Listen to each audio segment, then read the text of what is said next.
Welcome to another episode of Founders Club. Today we're going to be talking to Nicole Beauchamp.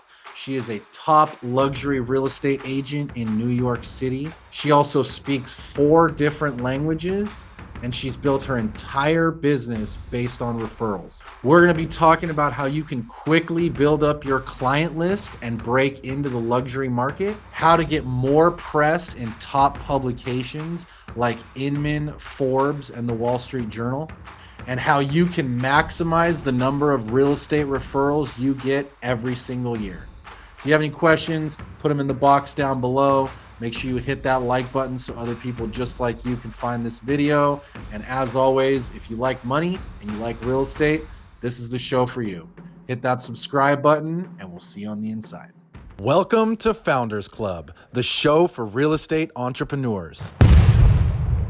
So tell me a little bit. One thing that I noticed that I found really interesting about you is that you speak 4 languages, and they're not very similar languages at all.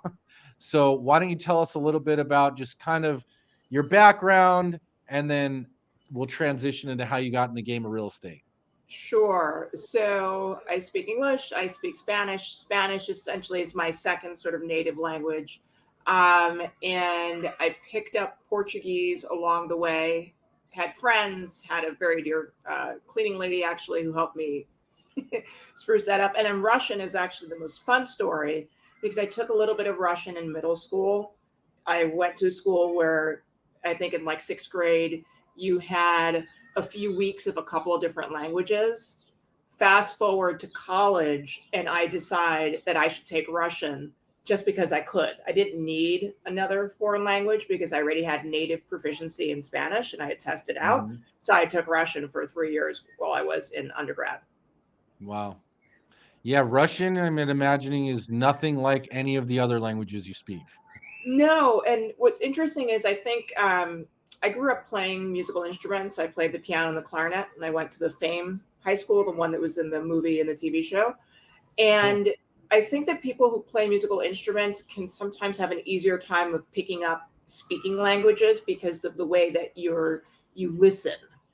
So it was easier for me to speak. Writing has always been a problem, Yeah. but the speaking and the listening is pretty on point. So yeah, so you got the languages. I saw that you play, it looks like a few instruments and all that, and you went to the acclaimed music school. Tell me about how you transitioned from that into eventually real estate. So my background academically was in computer science and economics and statistics. So real estate is career 2.0. My first career was in tech and finance. And I got my license because a friend of mine, I kept referring her business. And she says, well, if you get a license, I can pay you a referral fee. And I would say, no, we don't need to do that. That's fine. And she eventually says, no, like your referrals paid for my car. I would love to be able to do something other than give you a gift card to Starbucks. And I don't drink coffee. So a Starbucks gift card is relatively useless. And so I got my license. And then a few years after I got my license, I was ready to either explore a change or try something new. So I thought I would try selling real estate. And that has been almost 20 years since then. Wow. So what prompted the change?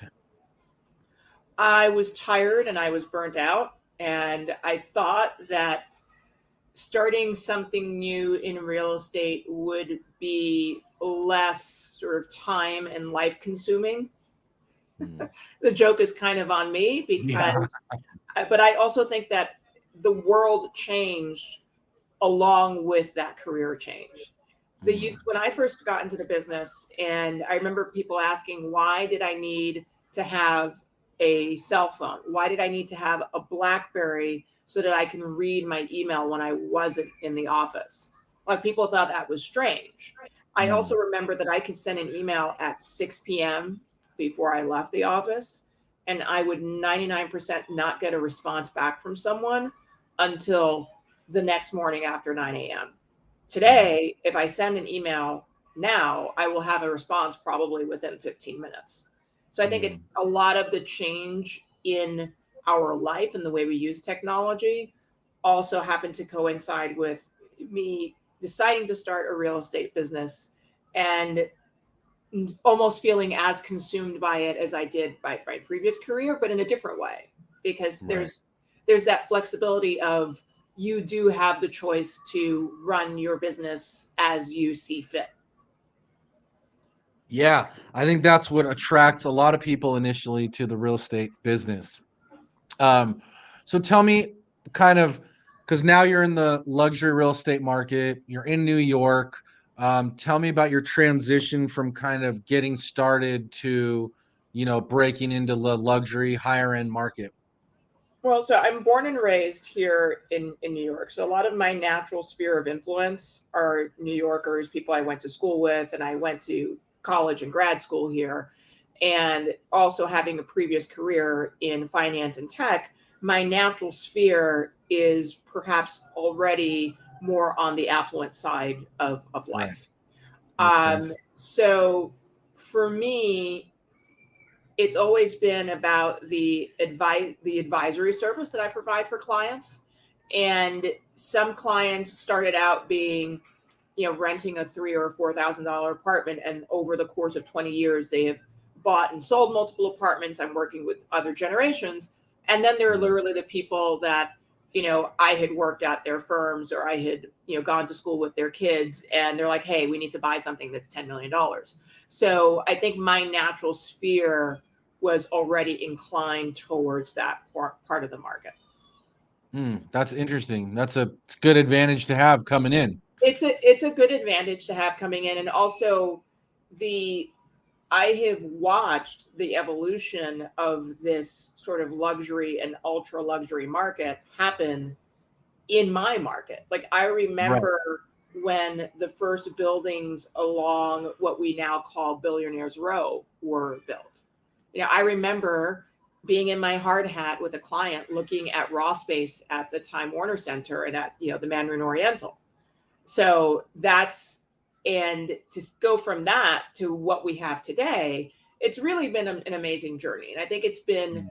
great for me to have that background of having been there in that early 2000s new development boom and to where we are today. Because it also gives me, like, not just I can look back at the history, like, no, I actually remember, like, I walk Yeah. around and people joke that I probably have a story about most buildings. Either A, I might have sold in the building, or because I grew up here, I might have like actual, oh, I remember my friend so and so who lived in that building. Yeah, that kind of stuff. Mm. Yeah, it's really amazing what's happened over there because I was just in New York a few weeks ago, actually, and going down Billionaires Row and seeing just the scale of the projects and the amenities in the projects and all this stuff. I mean, it's really incredible what is happening around that whole Billionaires Row Central Park area. And it's just really incredible to think of the evolution of what people consider to be luxury and Mm, what kind of amenities people want and actually use. And I think after what we've lived through over the last couple of years, our perception and our use of space has changed even further. definitely, definitely. Yeah, that's actually an interesting question because we're here in San Diego, and there's obviously the city life in the downtown area, just like New York, and then there's the out of city life. But how has the city life market changed post pandemic? You know, I think that in most urban centers, the challenge is going to remain the commercial business district, because it's where all the businesses are, and people aren't coming back to the office 5 days a week. That has sort of the ripple effect on all of the associated businesses in the area. But in the Right. more core residential areas, it feels even more vibrant. And I've said to people that I am probably spending more time in my neighborhood today than I ever have in my life, Mm, because, I don't necessarily go to the office every day. I walk with my dog. I mean, my dog has more people who know him than me. Like literally, people will yell, "Hey, Hudson!" in the middle of the pharmacy or at the coffee shop. So, but it's fascinating because everybody, or many people, the people who have the luxury and the ability to sort of shift where they're working, they may be, in fact, be doing that much more work from home.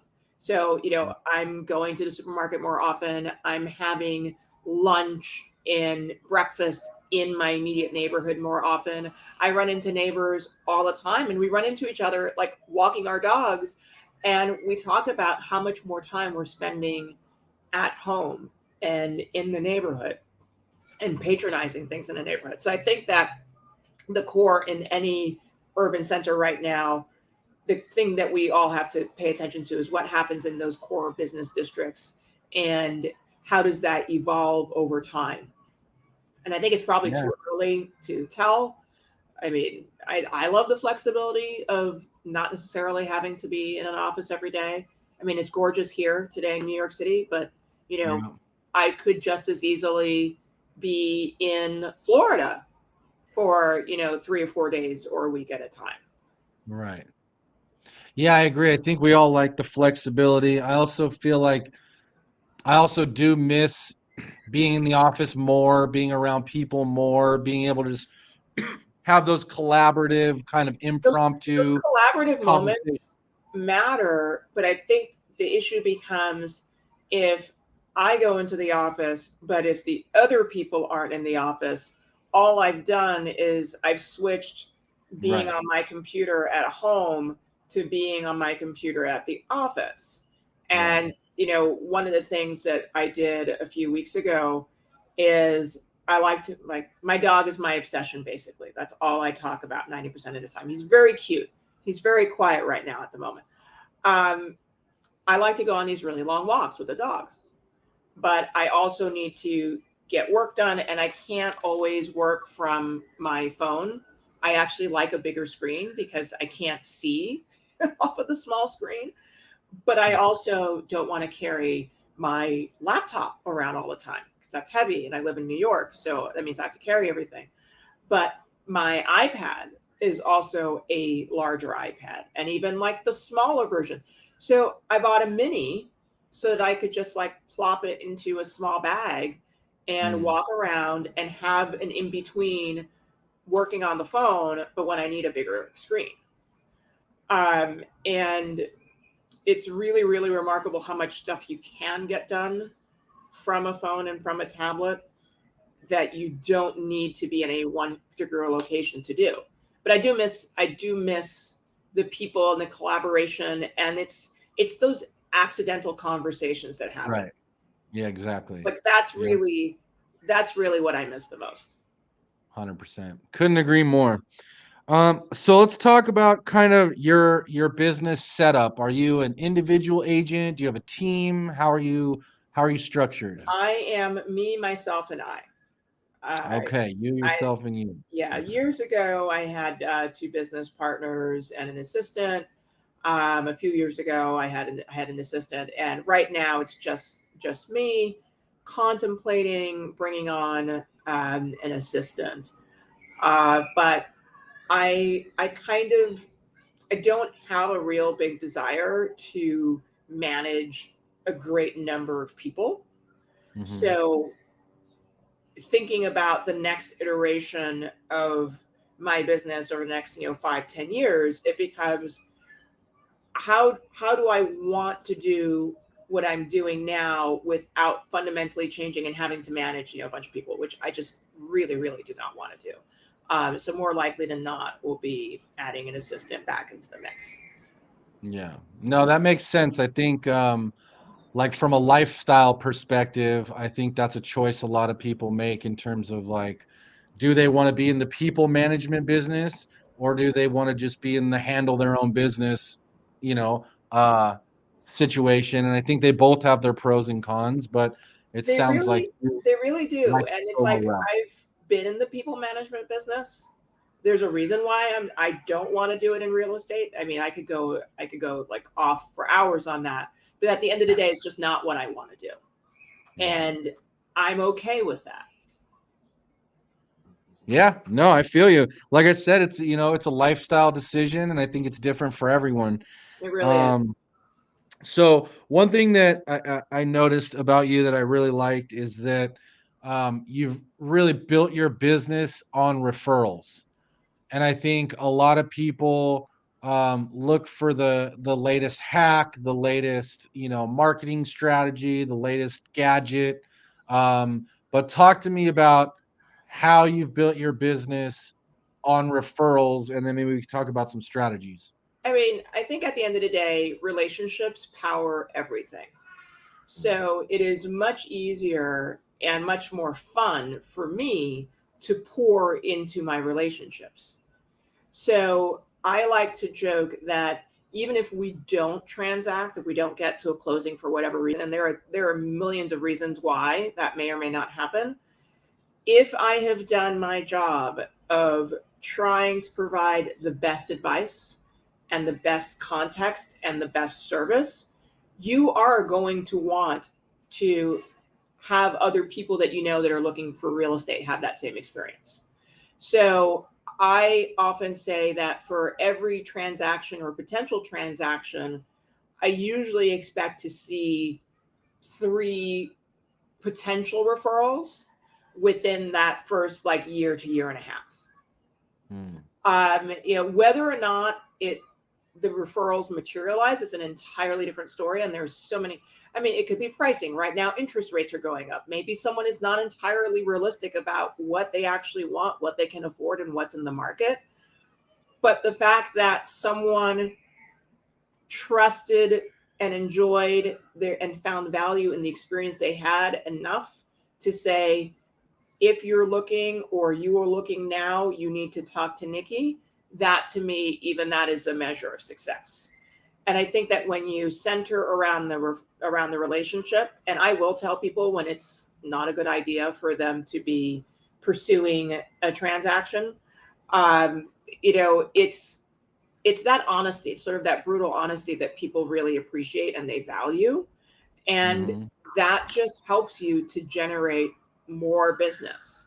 And when we talk about like marketing and strategies, I like to take my clients to lunch. I like to go for walks. Like I have clients who will text. I'm surprised I didn't get a text today. It's really nice in New York. And on a really nice day, a few of my clients will often text and ask if I'm out and about walking around, because we expect that we can run into each other and we'll have a glass of wine, we'll have a cup of coffee. They want to know Mhm. what's going on with the dog. I would rather pour into that than almost anything else. I have one client who was notorious for always inviting me out for drinks. And the first time I said no, I said no once. And because I was like, oh, I was tired and it was raining and I just didn't want to go. And when I saw him the next time, he said, well, I was inviting you for a drink because I was at my club and I brought someone that I wanted to introduce to you. Mm. So, I have clients who will say, "Hey, are you going to be in Miami anytime soon?" Because like Miami is their second home. A lot of my South Mm. American clients have homes in Miami. And Yeah. I've learned that when they're asking that question, it's because they have friends that they want to make the introduction and they would love to do it when we're all in person in some way, shape, or form versus the email text handoff. I Yeah. will get. I have 2 cases of wine here right now in my apartment that are sort of custom labeled as gifts for clients. I gave those out during the pandemic, and people had virtual happy hours. You know, Yeah. we Great. were all doing it. Why not give people something fun that Mhm. reminds them of me? And that's really the way that I center my business. And I'm a little OCD about taking notes. So if you tell me, I can't see well enough to see the books behind you, but let's say you mentioned one of those authors is your favorite author. I would Yeah. literally enter that into your entry in my address in my contact CRM. And if I saw something that came up that author just got released a new book, I would send it and say, hey, you know what? Just saw this, thinking of you. Here you go. All That's these great. little like seemingly random touch points, but they're not random. They let people know that you were paying very close attention to all of your conversations and everything that you experienced beyond the specifics of the real estate transaction. And then when it comes to the real estate transaction, I always ask people what they want to hear about post transaction. Do you want an equity report? Do you want that quarterly? Do you want it annually? Do you want to hear what's going on in other parts of the city? Do you want to hear what's going on in other parts of the world? And I try to tailor the communication in that way. I love that. Yeah, I like a lot a couple of things you said there. Number one, taking notes on people that are in your database and sphere. So you can do the unexpected gift giving. You can, remember that their child's birthday is on this date. And sometimes it's not even, people say, well, of course, certain things are easier because you can do a lot of things that literally cost you no money. No money. So fine, it's not in the budget to like randomly send, a $10 or $20 book to someone. You could just as easily say, hey, I just saw that this author is releasing a new book. Have you heard about it? Yep. Yep. Takes Yeah, 2 seconds. exactly. 2 seconds. What I would even say is do it as a video text message. Just video yourself. Hey, it's Oliver. I just noticed that Chris Voss came out with a great new book. Made me think of you. Hope all is well. You send it. You're done, and Exactly. it's that extra touch. It's the extra touch, and it's the touches that let people know that you see them as a complete individual, that you Right. weren't looking at them as just a dollar sign or just a transaction or just a moment in time. And it's so much easier to do most of these things today than it was 20 years ago. I mean, you're not carrying around your literal Rolodex. You don't have, and I still like pen and paper, but that's a whole different conversation. Everything is literally at your fingertips. Right. Yeah. It's not that it's not that hard. It takes work and it takes thought. And it will probably have a bigger payoff than a lot of these other, gadget gimmicky things that people will sometimes, whenever someone says, oh, well, it's only going to take one transaction for it to pay off, but your time and your energy. I like to protect my psychic well-being. So Mm, life is too short to be miserable and unhappy. So I try to yeah. do things Amen that to I that. enjoy, and then everything else hopefully follows from that. Yeah, I couldn't agree more. Another thing that you said that I really liked was post closing, how you follow up with people, because I think the biggest missed opportunity for a lot of agents and brokers is that they don't follow up after the transaction. Like, I think the National Association of Realtors says it's like a crazy statistic. Like 70% of sellers never hear from their agent again, and a year later they don't even remember their name.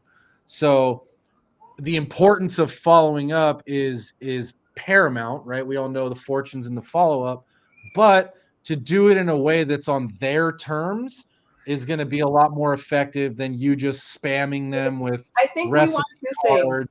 and We want to do nonsense. things on our terms, Right. and but like we are not the client. We're not the Yep. client. And Yeah. even when it comes to dealing with like other agents, like I want to know what they want. What do you want to know about my market? If you're sending Yep. me a referral, how often do you want to hear from me? Do you want to hear from me every week? Do you want to hear from me every 3 weeks? Do you only want to hear from me when we find something and we're in contract? I mean, I Yep. closed a transaction a few weeks ago that this referral was 6 years ago. 6 years Wow. ago. But periodically, and this agent and I are friends, but periodically it almost became like a comical joke. Like, hey, what's going on with so and so? I'm like, well, nothing yet. They haven't been here. But to be able to say, hey, guess what? Like they found something and we have a Mm. contract and they're gonna Yeah. close. So I think that we take for granted, and we want to take the easy way out. And I think the easy way is just send everybody all the things in exactly the same way. And I think that's Yeah, often put them how we all in end my up. autoresponder and forget about it. And I think that's how we end up with people marking us as spam, Mm-hmm. unsubscribing. And I think we miss those opportunities.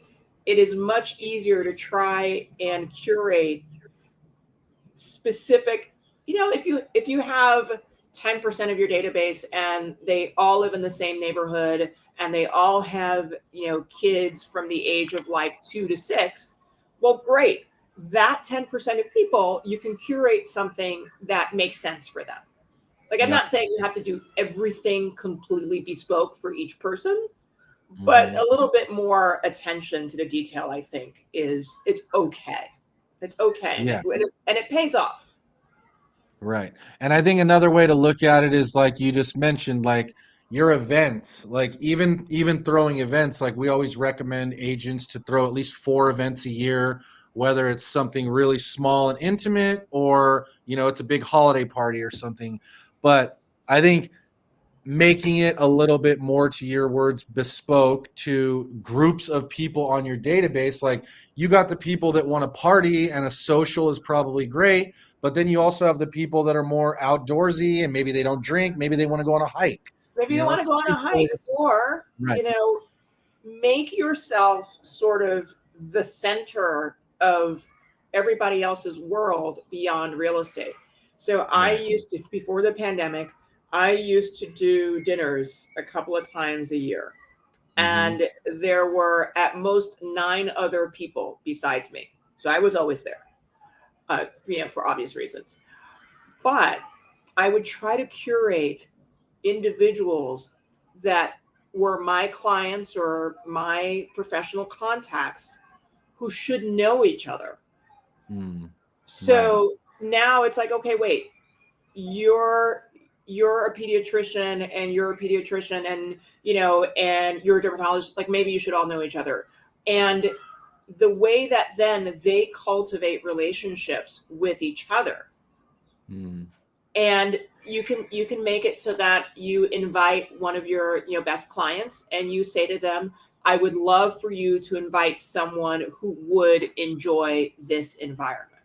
Mm. And so then you're expanding your network, Yep. you're expanding everybody else's network, and it becomes a networking opportunity for your Yep. clients.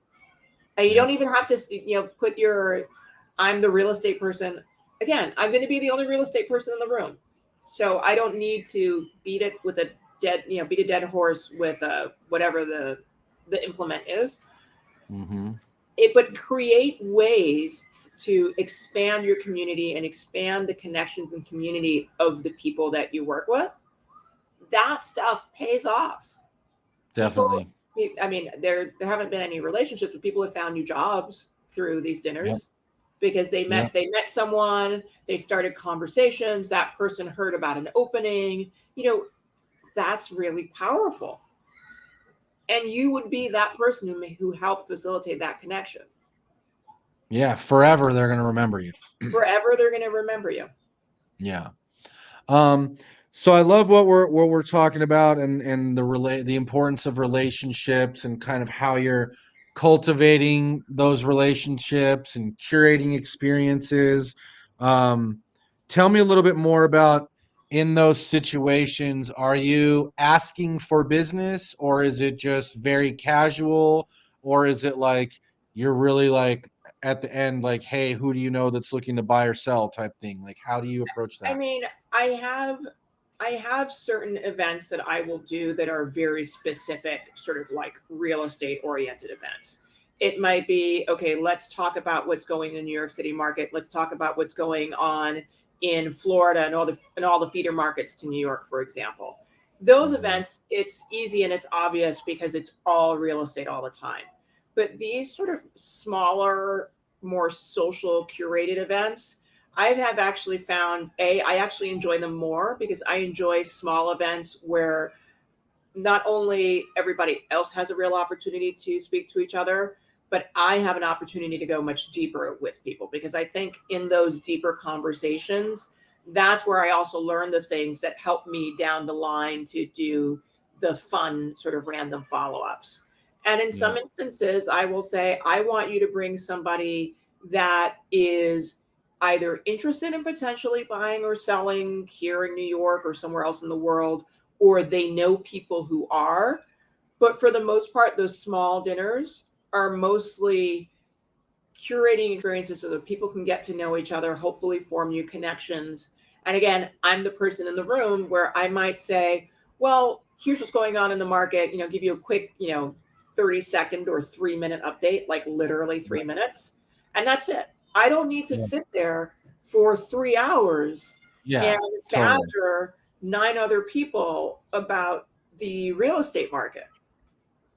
Like just the fact that I took the time to specifically invite people to organize and obviously foot the bill for this, I'm already there, sort of omnipresent as the real estate person. And I always like less is not less is more, but less is more. I don't need to hit people over the head with the real estate stuff. It's not my style. Yeah, totally agree. Work for different people. It is not my style to go on for 90 minutes at a dinner about the New York City real estate market. Yeah, and no one cares, and no one's gonna ever want to come to one of those dinners ever And no one's again. ever going to want to come to one of those dinners again. But I think every like 6 to 8 weeks during the pandemic, I've been taking part in these sort of like miniature roundtables where literally I have 3 minutes to give my take on the market. And there's nothing more nerve-wracking than trying to give your take on something in 3 minutes.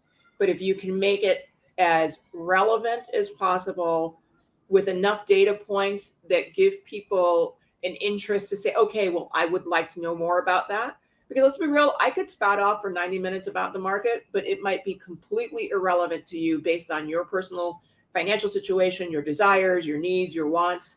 Every nuance has to be put into context for the individual or the investor or the family office that's trying to do something, because every situation is in fact different. Yeah, totally agree. Yeah. To your point, it's all different. Like if you're doing a first time buyer workshop, then obviously you want to have a strong close, call to actions, all that. But at an intimate dinner, it's more about just, maybe you throw out, oh, what are you investing in these days? And then naturally the conversation kind of goes to real estate. You can kind of say a little this and that, show your knowledge and expertise, and then keep it moving. And I think even with a first time buyer workshop, I often work more with rentals, not necessarily representing the tenants, but often representing my clients who own the apartments. And I recently had a scenario where a prospective tenant was really interested in the apartment and wanted to negotiate the fee, but that's a whole different conversation. By the end of the 20 minutes that we spent together during the showing, she said that it was the most she had learned about a neighborhood she was already living in for 7 years, and the most she had learned about the market. And she's like, I could see that if I want to buy, like, I will be calling you. Right. And so you can demonstrate your knowledge and your expertise in a way that's contextual to the people that you're dealing with, that's not overwhelming. I think what often happens, and we get a very bad rap for being all sell all the time. And I like to take the approach of saying, here's what's going on in on the market, macro level, micro level. Then here's what I'm experiencing. Here's what some of my clients have experienced. And if you want to have a specific discussion about what you need, let's set up a time. We can have a call. We can talk for 15, 20, 30 minutes, no problem, have a discussion, and then you can see what you're thinking. But I think that the hard push is often what leads people to pull away.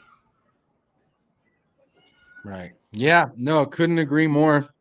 So just sticking to the note of getting more referrals, um, is there anything else that's working really well for you, or any other strategies that you're using that are My going well? biggest strategy is pouring into the people who have already been the biggest source of business.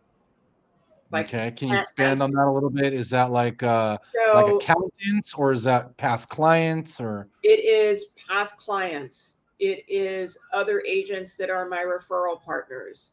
It is, repeat clients within the same families that sometimes I've dealt with, you know, the grandparents, the parents, the aunts, the uncles, the nieces, the nephews. right? Um, Another thing is trying to find also different ways. I love to find ways to talk about real estate without people really realizing I'm talking about real estate. So I love doing podcasts like this. This is a great Yep. way of doing things. Um, I love when I'm able to get quoted in media giving my expertise. Because I think Yep. for me, one of the reasons I think, and I know in some cases people like to work with me, is I'm not I'm not going out there and airing everybody's business about their transactions. I like to talk about what's happening in the market overall, which gives you a sense that I understand what's going on. I can probably get you into places if we're trying to get into pre-construction, be early on, but you also feel confident that I know what I'm doing. I know what I'm talking about. And it's also third party validation because Yeah. now if you give my name to someone and you say, "Oh, you should really talk to my friend, my broker, my friend Nikki, she was just quoted in the New York Times talking about, the return of the pied a terre." Da, da, da, da. I'm Right. not doing any of the heavy lifting. It's Mm. all been done for me by the past client who's either had the great experience or has just seen the article and forwards it on to friends. Or when I Yep. do little video market updates, like my clients say, "Oh my God, I love listening to you for 90 seconds because A, it's only 90 seconds. Right. B, I don't want to read all the charts and all like the nonsenseness. But C, I can forward it to someone and say, hey, you were asking me what was going on. Like this is my broker. Mm-hmm. See what she has to say." And so that really, really does help. And then you add on the layer of the other touches. And I have found over the last 2 years or so, I feel like many people in my world, which simultaneously expands and contracts, they have more time. So when I do call or when they call me, they want to talk because very Right. often they want to talk to someone that doesn't live in their house. So they're very excited to get on the phone or they're very excited to like, let's go and meet for a walk in the park because I Mm-hmm. need to like take a break from my computer for the next 3 hours. And I'm happy to do it when my schedule allows. Yeah, I like a lot of that. I like that, and this is something we talk a lot about, is leveraging your passions and things that you're already doing to help grow your business. And one thing I keep hearing you say is the meeting for a walk, right? Like, you clearly are a person that likes to walk, you're out and about, so I why love not to take walk. that and leverage that to help you grow your business? Where now it's like, let's meet for a walk. Da Let's da da meet. da da. Let's Now you've meet. got Let's meet. Let's 30 meet for a minutes to walk. The chat. weather. The weather is great, but Yeah. it was funny because at some point last year, when we all started sort of going back out into the world, I would get text messages from clients that says, I think I might have seen you walking in the park. Were you in the park today? And Yeah. I'm like, yeah, I was in the park. I started up by me and I made it all the way down to Central Park South. And they're like, yeah, we think we saw you, right around there because we had just left like with the dogs. We weren't sure Right. it was you, so we didn't want to yell. And I'm like, well, next time, like text me when you see me and I'll turn around. So now it's become this thing of let's just do it intentionally. Right. And I Why love not that. go for a walking meeting? Yep. And That is a everything great does not strategy. have to be on the phone. Everything doesn't have to be video. Um, you know, I like my spin classes. I used to go very often with friends and clients, and would say, "Hey, you know what? Are you going to a Soul Cycle class? This Friday? Sure, let's do that. Yeah. Let's go to dinner after. Yeah. Let's so whatever that is." Because I think I've reached a point in life where life is hard. Life is hard. Life is stressful. I want to enjoy life. I want to have fun. Sure, Yep. I want to work. Do I want to work super hard? Yes, we all work very, very hard, but we can find ways to be smarter about what we're doing so that Right. we're actually enjoying it. And it's just so much fun. It's not even work anymore. Yeah. And And that's that's that's really back what to the I learned. point of right, exactly. And that's back to the point of doing what you're already doing and doing things you like to do and just bolting that on as inviting people to talk business. I think the walking thing is a brilliant example. The doing dinners thing, I mean, that's a write-off anyways, so why wouldn't you be doing that? All stuff Dinners that is you all already sorts of do, things. you already like to do, and will help you expand your They'll help business. you expand. And if you have a team or you're thinking of like expanding, I always look at, you want to find people who are complementary to you, obviously, that you can Right. work well together, but you also can't be carbon copies of each other. So maybe that person likes to do things or enjoys other aspects of the business, and that becomes a different avenue for you to leverage. I Mhm. mean, there Yeah. there are all there are so many ways that you can craft a business and like a brokerage practice for yourself that you will really enjoy, that will be productive and profitable for you. And you just kind of have to think about it. And like Yeah. now it's a little hard because the market is really crazy. But when you do have some downtime and when you sit down to do your business planning, which we should all be doing, and when you sit down to look at the history of what's been going on in your business, take a look at like where the natural areas are that you really could amplify and Mhm. increase Yeah. with very Yeah. little effort in some Yeah. cases. Yeah, that's an easy way to do it. And then I also like how you mentioned getting quoted, because to your point, like if you get referred to someone or someone mentions your name, first thing they're going to do is they're going to look you up. And when they look you up and they see, oh, Forbes and Inman and Realtor.com and all these different things, and you being featured It's there, obviously that's good priceless. for business. Right. And then, so to add to that, can you talk a little bit about how you're doing that? Because I But know it, there's, it also works really well for people that you don't know. Like I closed a yeah, oh, for sure, transaction for sure. where I was quoted in a New York Times article in the summer. Someone sent me an email in October and had read the article, reached out through my website. We hopped on a call. I like to do consultations before we go out and do anything because it's easier to kind of come up with a strategy. You don't want to fly blind. Okay. And they Yeah. called, we hopped on a call. They said, "This is what I want." I'm like, "Okay, when are you coming?" She's like, "I'm coming in like 3 weeks." She's like, "I'm going to stay for a month." She's like, "My goal is to do this." We, she arrived. I think I saw her the day after she arrived. We looked at a few things. The apartment she ultimately bought is an apartment we saw the very first day that she went out. Mm, And that came from a New York Times article.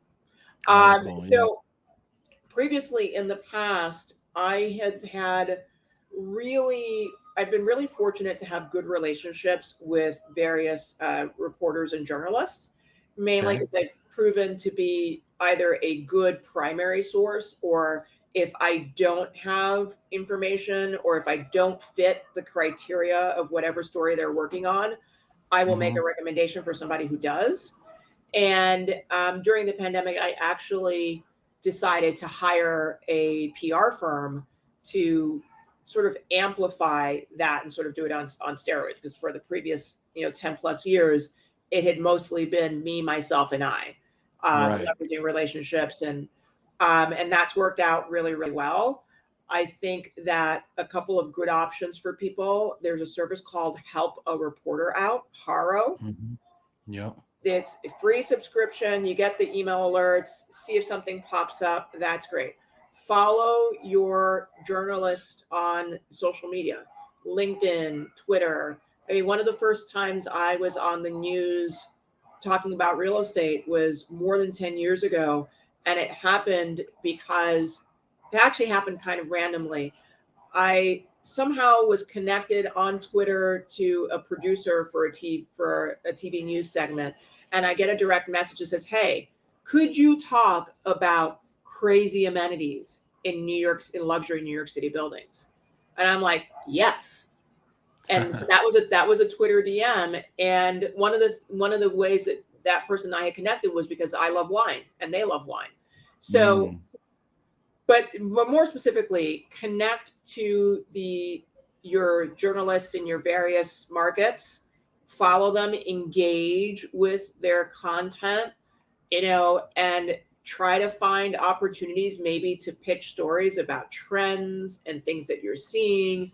And now that we have, it's so easy to do these little, like, do videos on your phone and put yourself out there in a way that highlights you as your local market expert. And I think Mm. that also will bring those opportunities to you. Look for opportunities to contribute to various periodicals. I mean, like Inman is one, realtor.com is another. I I joke that I love to write. I used to write a blog many, many, many, many years ago. And that blog brought me so many opportunities to connect with other writers, to be quoted. And one of my, I've said this a lot over the last 2 years, but the last 2 years have been a little complicated. But I'm going back to sitting and writing and creating that kind of content because it works for me. It works for getting my name out there. It works for when people are searching for me or searching for real estate. Even I had someone, an investment group from Europe, call to ask me to work with them, and because they were looking for, like, New York City real estate experts, and apparently I forget whatever term they were searching for, I came up in a bunch of different articles.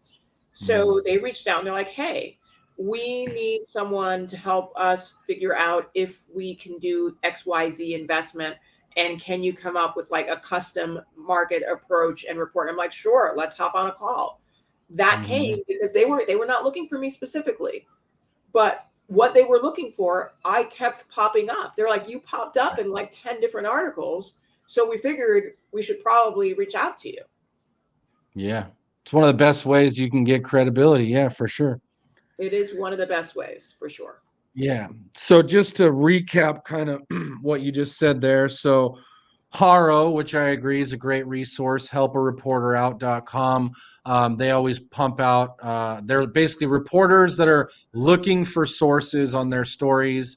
So if you can be a source and provide information, they will feature you in their articles.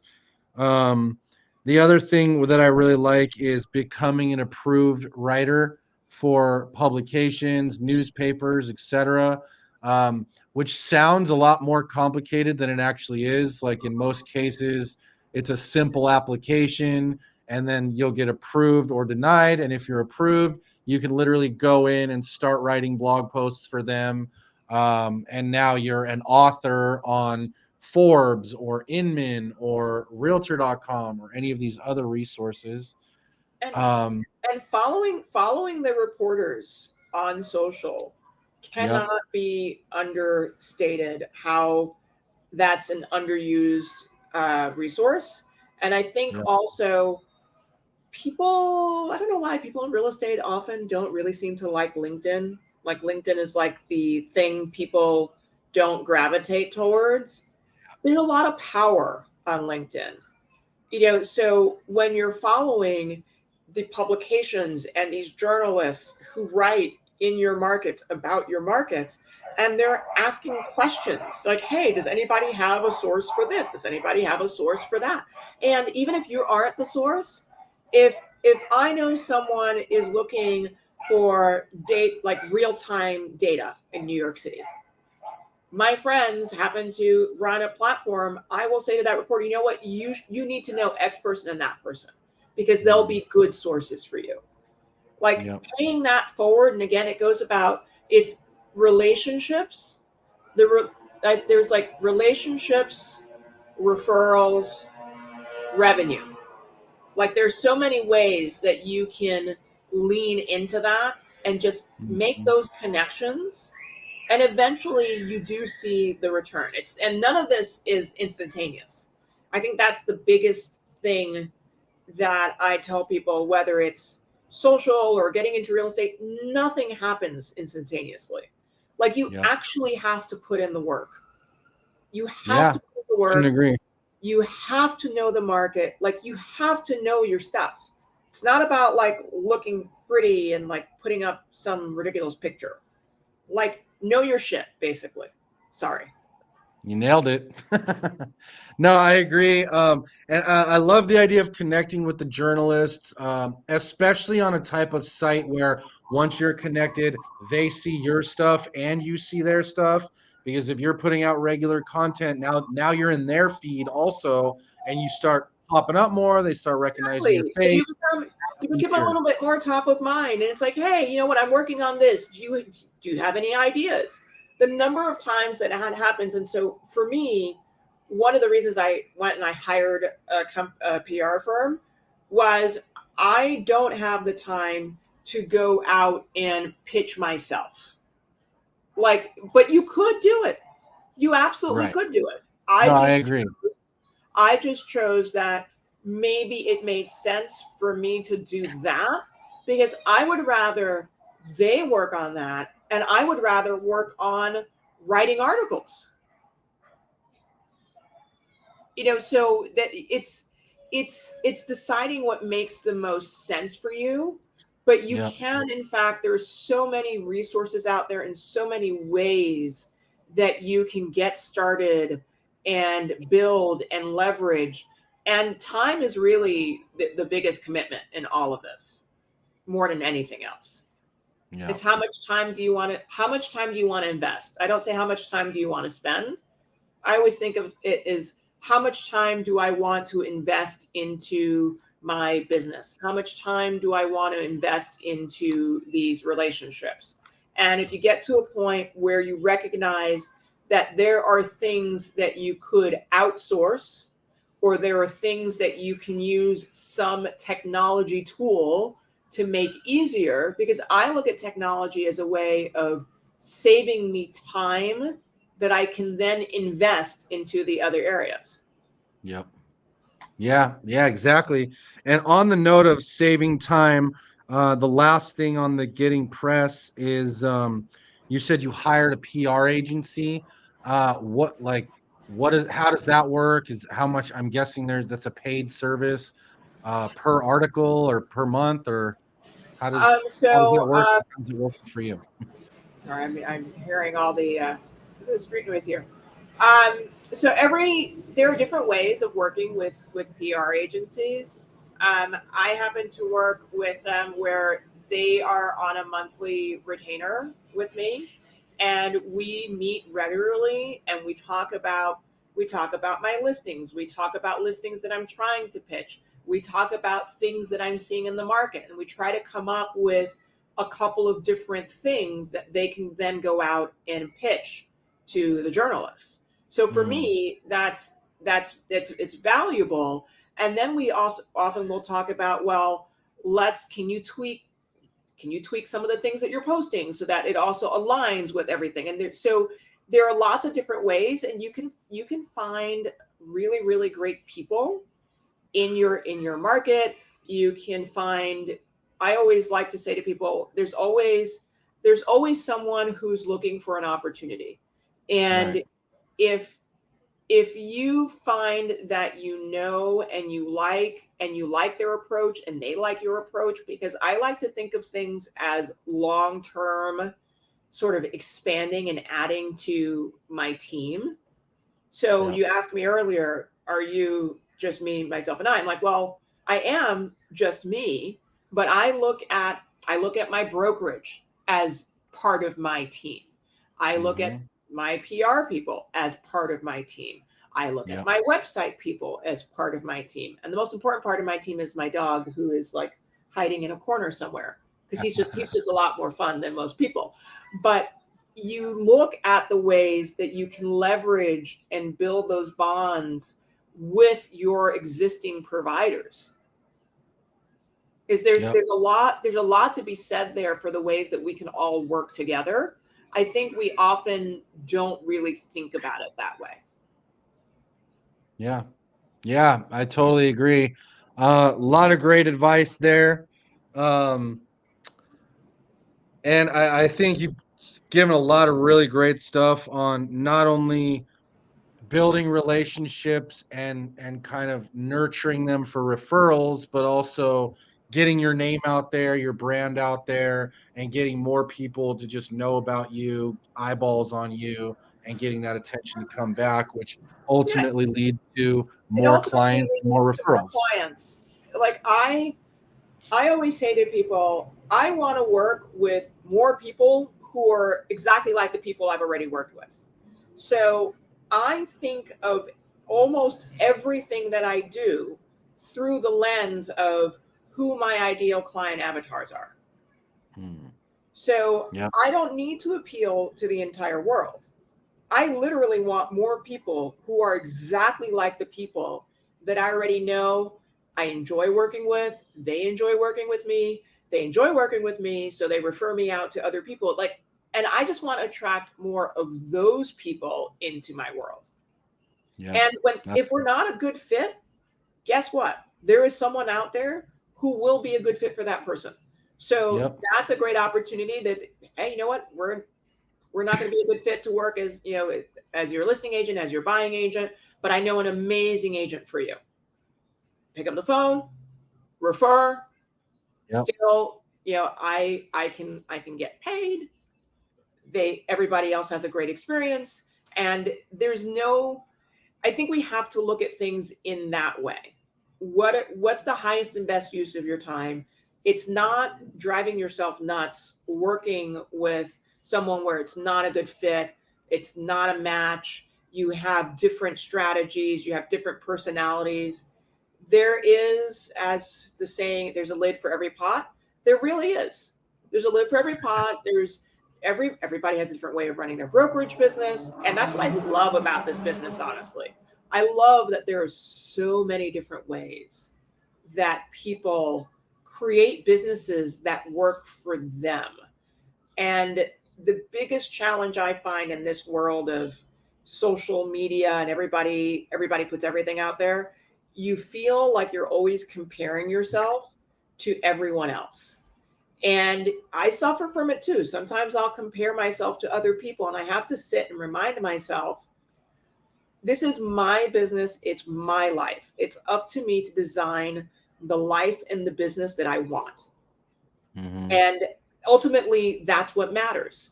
It doesn't matter how it compares to somebody else's. It doesn't matter if I'm on, 10,000 different lists. None of that stuff matters. What matters is, what is it that I want? How am I going to work? How am I going to be like the best broker that I can for the clients that I have? How do I want to structure that? And Yeah. try not to suffer this, I want to compare me over here to this person here. Because all that's going to do is going to send you down this sort of toxic spiral, and it's going to suck all the energy out of your world, and you're not going to accomplish anything. And you're going to be exhausted and really, really irritated at the end of the day. Very irritated. Very irritated. Okay. Life is too short to be just like, life is too short to be frustrated. Yeah, that's for sure. Way too short. Um, so one question I kind of like to ask everyone to wrap with Sure. is, um, in 60 seconds or less, what would your advice be to real estate agents on how to be successful in the business? In 60 seconds or less, I think you have to take a really good look at who you are and the business that you want to build, but understand that there are many steps from A to Z. You're not going to start today and immediately be selling, multi-million dollar, like it doesn't work that way. Right. Trust the process, get to know the business, find a mentor, find a fantastic brokerage to work with, and Yep. work hard, know your market, and just take the steps along the way. Do the work. Wow. You do the work, you'll get there. Yep, that's a great way to end. I really do appreciate it. I think you've given a lot of great insight. I think a lot of people will take a lot of great nuggets from this podcast. It's been fun. Is there any, if people want to connect with you, what's the best way to do that? They can find me on Instagram. It's probably the easiest. And I will Perfect. forewarn you that a lot of it is pictures of my really adorable dog, but he's very cute. So you can just find There me you at go. Nicole Beauchamp on Instagram, and everything else is there. Perfect. So definitely check her out and the dog and show them some love. And as always, if you like money and you like real estate, hit that subscribe button because this is the show for you. We'll see you on the next one. Thanks for having me.